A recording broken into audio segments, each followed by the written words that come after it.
Yes, yung mga totot. Yun, meron pa palang isa nagtanong sa akin. Ano daw pinagkaiba ng sabina sa ng warrant of arrest? Ganito lang kadali. Repa. 1 plus 1 equals 3. Hindi, ang sabina, Repa, is it is a written document signed by the judge, issued by the court, na inaatasan ka na umattend sa hearing o humarap sa korte, maging ikaw man yung complainant o ikaw yung nirereklamo. Both parties pinadadala ng sabina, mga totot, para magkaharap kayo sa korte. Nagtatanong yung iba, sir, ba't hindi naman kami nakakatanggap na sabina? May mga reason. Ano yung reason? Unang-una, baka mali yung binigay mong address, o kaya hindi makita ngayon yung address mo ng sabina server, diba? Pangalawa, nung nireklamo ka, lumipat ka na ng address. Yung address mo na luma ang alam ng complainant. So doon bumababa yung sabina mo, diba? Kaya hindi mo alam. Kasunod nun, makakaroon ka na ng warrant of arrest kasi hindi ka makaka-attend eh. Ilang araw na, hindi ka nakaka-attend kasi ang alam ng complainant, ito yung address mo na ginamit. Lumipat ka pala ng bahay, diba?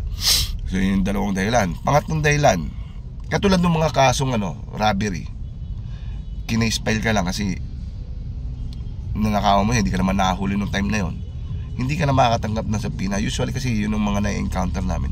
Pag mga ganyang kaso, lalo na murder, rape, robbery, homicide, hindi ka na pinadadala ng sabina. Kung hindi ka na-aresto, case file lang, automatic ang lalabas ka agad sa'yo is warrant of arrest. Ngayon, ano naman yung warrant of arrest? Ganun din yung warrant of arrest. It is a written document signed by the judge, issued by the court, na inaatasan ng inyong mga kapulisan o any peace officer na hulihin o hanapin yung taong nakasaad doon sa may warrant of arrest upang iharap ang kanyang sarili at pabulaanan ng mga kasong isinampalaban sa kanya.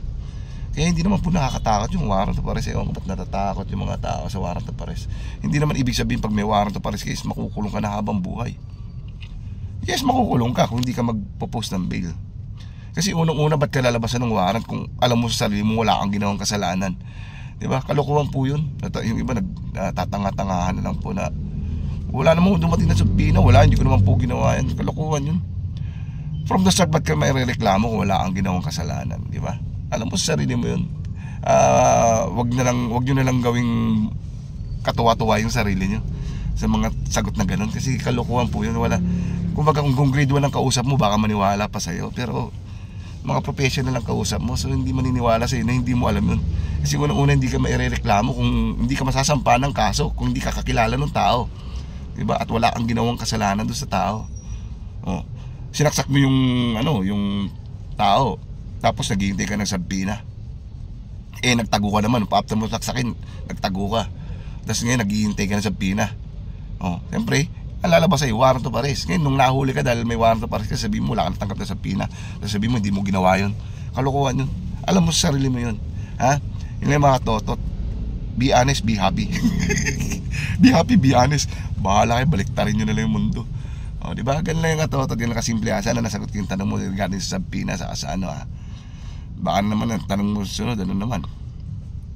Paano mag-apila? Pag ganun mga tanong nyo, tanong lang sa abogado, huwag yun ako pinagtatanong. Natuto yung utak ko sa iyo, itong may tangkaso ako. See you later, alligator.